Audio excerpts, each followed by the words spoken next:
फिर जब उनको हटाया तो उसके बाद राष्ट्रपति शासन लगाया। क्या परमानेंट मेजोरिटी ढूंढ रही थी स्टेट में भारतीय जनता पार्टी? सवाल यह है, क्या उस स्टेट में अग्रवाल साहब बताएं कि इनकी पार्टी एक परमानेंट मेजोरिटी ढूंढ रही थी? सर चुनाव नहीं, मैं तो ये पूछ रही हूं भाई, अब चुनाव करवा दे, चलिए तब राष्ट्रपति शासन लगा दिया, अब तो 8 महीने बीत गए। अरे चुनाव का टाइम नहीं है, मरहन लगाने का टाइम है। अच्छा। मैत्री को बिठाओ, कुकी लोगों को बिठाओ, एक दूसरे से बातचीत करवाओ। एक आज के दिन तो वो चाह रहे हैं यूनियन टेरिटरी। भाई कुकी लोग जो कहते हैं कि हमें तो यूनियन टेरिटरी बना के दे दो, क्योंकि जो पहाड़ी इलाके हैं उनमें से वो वैली में तो जा नहीं सकते और वैली वाले पहाड़ी इलाकों में नहीं जा सकते। अच्छा सर, ये भी क्या कोई सच ऐसा है क्या जिसका उघड़ना दिक्कत पैदा कर सकता है? एन बीरेन सिंह एक ऑडियो क्लिप में कहते हुए दिखाई दे, मुख्यमंत्री, सिटिंग मुख्यमंत्री जातीय हिंसा को और भड़काते हुए दिखाई दिए कंट्रोल करने के बजाय, और आज तक सुप्रीम कोर्ट गिड़गिड़ा रहा है कि भैया फॉरेंसिक रिपोर्ट तो दे दो। एन बीरेन सिंह को इतने लंबे काल तक रखा क्यों गया? इसका जवाब दे पॉलिटिकल लीडरशिप ऑफ बीजेपी।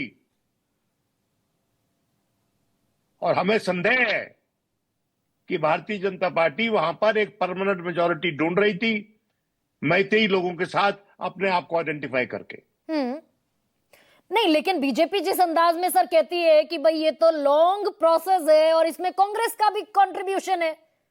भाई लॉन्ग प्रोसेस क्या? चीफ मिनिस्टर को हटाना भी लॉन्ग प्रोसेस है क्या? चीफ मिनिस्टर जो कि फेलियर है उसको हटाना लॉन्ग प्रोसेस है?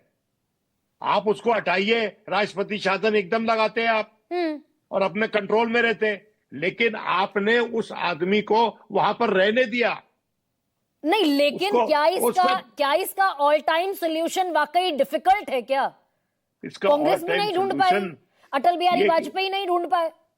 देखिए ऐसा है कि दोनों तरफ से जो डिमांड्स हैं वो आज के दिन बहुत ही एक बड़ा पार्ट है दोनों कम्युनिटीज के बीच में, और इनको इकट्ठे लाने के लिए एक सोशल प्रोसेस की जरूरत है। जो आज के दिन ये सिर्फ कह रहे हैं कि हम सड़क बनवा के लोगों का दिल जोड़ देंगे, हाँ रेलगाड़ी बना के लोगों के दिल जोड़ देंगे, लोगों को सुविधा मिलेगी, उससे होना चाहिए डेवलपमेंट का काम। लेकिन जब दो लोग आपस में इतने विरोध में आ जाते हैं और एक तरह से दुश्मनी का माहौल हो जाता है और एक दूसरे की बहू बेटियों की असमत का इज्जत की बात हो जाती है, तो उस वक्त जो इंटरवेंशन है वो पॉलिटिकल लेवल पे ऐसी आनी चाहिए कि लोगों को साथ बिठाएं। अच्छा ठीक है सर, और प्रधानमंत्री, एक मिनट, प्रधानमंत्री गए थे तो प्रधानमंत्री ये कर सकते थे। विक्रम जी मुझे 10 सेकंड में सर बता दीजिए कि सरकार अगर चाहे तो ये दरअसल बहुत लंबा मसला नहीं है, शांति बहाल हो सकती है। क्या ये lack of intention, lack of will है क्या, या फिर हम इसे गलत समझ रहे हैं? गरिमा जी, मैं आप ही की तरह स्पष्टवादी हूं, और जब कभी ऐसी समस्या मेरे जीवन, मेरे करियर में आई है, तो मेरा पहला सवाल ये होता है बड़े सर्वोच्च राजनीतिक स्तर पे, सर पहले ये बताइए क्या वाकई आप गंभीर हैं इस समस्या के समाधान के लिए?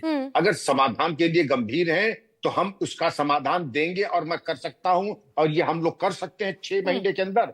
लेकिन अगर हम चले बहुत पहुंचे कहने और कदम ताल करते रहें, तो वो फिर आपको दूसरे व्यक्ति का चयन करना। आप अगर समाधान चाहते हैं, आपकी राजनीतिक प्रशासनिक अनिवार्यताएं हो सकती हैं, लेकिन ऐसी कौन सी समस्या है कि अगर राष्ट्र ठान ले तो समाधान न निकले? मतलब